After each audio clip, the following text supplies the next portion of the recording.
they've just been getting destroyed in detail. Let's the be swaps. Let's be honest. X5 are on a double upset roll. If they can pull off the triple, I don't even know. I'm scared if I mess their backs. Like, I think you and I have seen this with Mag Indonesia, making it all the way to the finals, and then Talon just shut them down in the 3-0 in another tournament.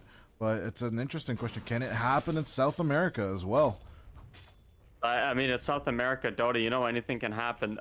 This game still might go late, though, is the one thing. Invaders, they do have really good D-push. You have the Coddle, is basically one of the better D-push heroes, if not the best D-push hero in the game. Maybe besides, like, an Underlord, but Underlord is not a hero right now, so... Never heard of that hero. Yeah.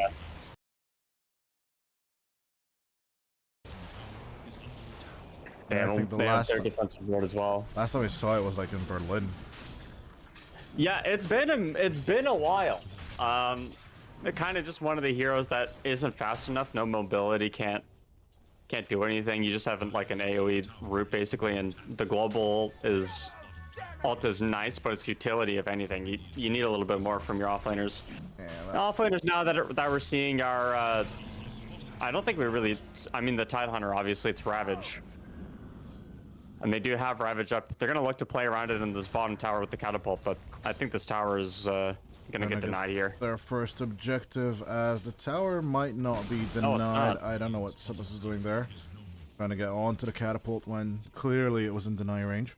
But overall, I'm guessing X5 are just exhilarated. If they can find this momentum and keep it up as Kotaro gets caught out.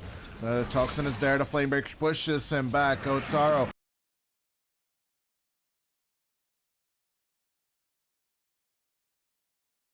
Dead. Keeping on, hanging on to that ultimate might have been worth it for more, as this is gonna mean a first tier 2 for X5. 17 minutes into the game. I mean, you do have the Aegis on Lone Druid, so this tower bottom, it's gonna go down. And does Hermit have Shard actually? No, he doesn't have Shard. He's getting it next though. The Mage Slayer coming up onto the Viper next. Just the amount of magic resistance that he's going to have, making it so hard to kill him.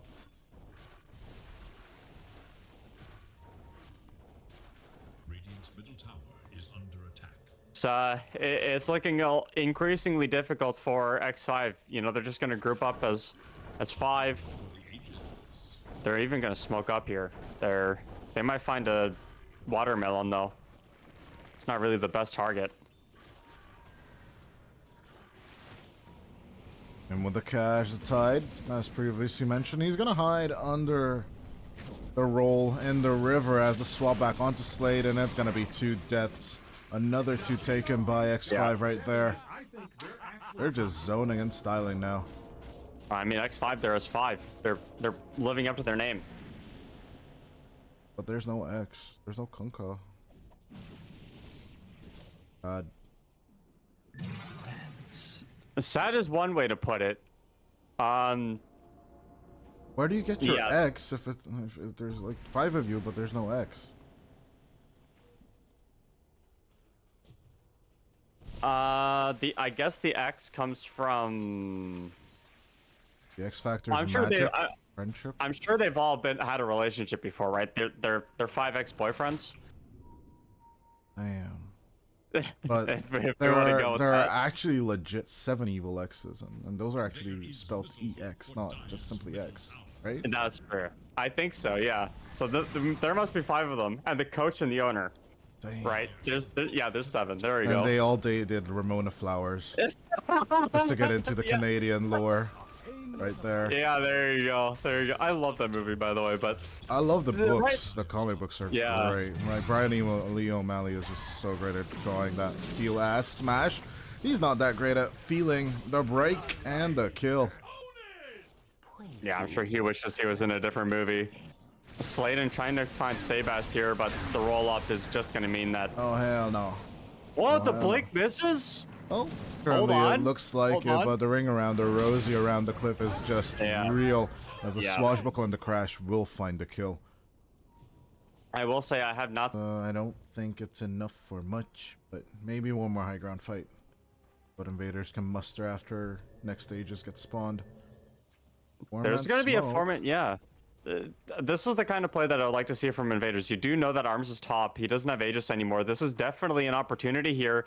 They're going to spot him out. Smash sees him. They have a blink on Tusk. Doesn't have a blink, though, on Smash, though. That's the biggest problem right there.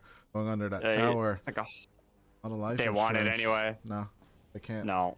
They just cannot. There's that tower. That pesky towers. Shoving them back. And even just the threat of the TP is going to be more than enough to make them turn. Yeah, Bad Rider has Blink Force Staff as well, so he's going to be able to really catch somebody out. Basically the same net worth as the Tide Hunter. 2 smokes. 5 on 5, or actually 4 on 5, as Arms is just going to keep on farming with a newly spawned bear. Disperser and Harpoon already done on the Lone Druid. He's going to get Assault Cuirass next. Rotation from Invaders is more than peculiar. I think they're just trying to see if there's like a support or something and farming up the jungle, which normally would be the case. It's just that this time around it isn't. MNZ though, Sabas is in the area and he's got Egg and Scepter finished up with the blink. Mage Slayer as well. I love the reaction coming out from X5, just shoving up that top lane, and Chris, he's just blinking backwards. They don't even want to approach the Panglier at this stage. X5 are just playing this map so well. I mean, they're making every correct read so far, putting the pressure out onto the game and making it so hard for Invaders to find that team fight that they built their draft around, with the Ravage, with the Coddle as well. Curious to see what Coddle's going to build next. He did finish the Orchid, but can't really go for anything like a Sheep Stick. Everything's just so far away. Yeah, you honestly, you borderline need a Lincoln's for swap and lasso. And Viper Strike. Yeah. There's just so many things you need to just purge off, but there's just so many things just constantly come up, and of course Hermit now with a shard. They're just going to start nailing in the coffin of Invaders. As they only have 2 tier 1 towers taken. Kotaro will be taken out of here, as even despite using the BKB, he's just going to get stunned up. The whirling axes do nothing for Kotaro's health, as the blink back is just going to instantly kill off the Troll Warlord, and Smash also dying along with Chris up top. It's not leading up to anything. Invaders just cannot find any hold. Well, no, they're just not as 5. They're not playing together. They have this Ravage. I keep talking about this Ravage because it's such an important part of their team fight. I told you in the draft, it was like this Ravage really ties their team together. Hasn't used it. It's been a green dot for like 20 minutes. As the first tier 3 will fall down 26 minutes into the game. He's not just shoving back with the Illuminate, but not before that backdoor gets online. Yeah, you have Shard as well on the Viper. Shard plus the Lone Druid Bear. It's too much pressure for these towers. Next Roshan, and you're going to see a team fight, but Smash did finish up the blink on the Tide, so you can maybe look to make a play. It's just that they tried, right? They smoked up with the Tide as 4 and didn't catch anything. No, Sladen's play from Invaders is a little bit too late. You do have BKB, like 8-second BKB troll alt, but yeah, BKB piercing stun on the Bat Rider, so you have to somehow kill the Bat Rider to prevent, and the Avenge actually. There are 2 saves for someone that's getting hit by troll ulti.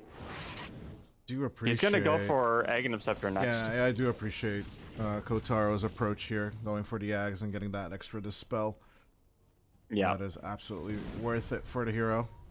As he also wants a Sange and Yasha, but that's questionable if he'll get it in time. If it's gonna. Those are really good dispel. You have Solar Crest that you can dispel and Avenge. You can also dispel Shield Crash. It's a lot of really good things to be dispelling here. Radiant are scanning for enemies. Also purge off the Disperser, which is pretty neat. But yeah, I mean the Spirit Bearer is so strong, like hitting for 2,500, 2,600, 4,000 HP. Attack speed is good with the Disperser and the Harpoon. Hard to see where the angle is for Invaders. They just need to, like, I think what they need to do, you know, you blink in Ravage, kill the supports. Just get both of the supports and then focus fire one at a time. Maybe kill Sebas before he can get the roll off, and then look to make a play elsewhere. Because otherwise, X5, they have all of their angles covered. Gonna try with a wraparound smoke on 4 invaders. They're picking out this wave. If someone approaches this wave, it's gonna be Chrislock just pushing and shoving. I think X5 are aware of the situation. Let's Sebas. He's in. And This with could the be the catch angle. onto the Pangolier and with a chain stun, but in comes the illusion rune and a roll up. Sebas. As soon as Jupiter joins up onto him, they're just having a great time together as the two of them. And the Pangolier might just escape here, still looking for the Kato, but does not find it onto Chris. They roll and get the kill off as well. As Sladen also dies, no more back line for the invaders and no more Ravage either. That could be GG, actually. Onto the high ground, a bit of clearance onto Arms' little lone druid bear. Spirit Bear's just throwing bonkers now with the Solar Crest. Just did not see a Ravage that... Keep talking about it. Nah. And I mean, X5, they played as 5 the whole time, and Invaders were never together. They were always getting picked off, defeated in detail. This is at least Megas, if not more, as Smash and Chris, they're all going in. MNZ gonna use his battle trance for his one last try coming out here on Invaders, trying to shake off Arms. That is gonna be the Aegis. As Gotaro gets swapped in a little deeper towards Hermit, but that HP is eventually gonna expire. As Chris also dies here, it should be the GG, as 65 seconds without the troll is not that great for your game. As C-Smile also dies, going in for the buyback. That is gonna be your semi-last ultimate Rax, as it's only up top. C-Smile types it out, and they're gonna disconnect. 32-11. X5 take the first game of the series with a 27k net worth lead. Man, if X5 play like this game too, I'm surprised, man. I thought for sure Chrislock couldn't do anything, Smash couldn't do anything, MNZ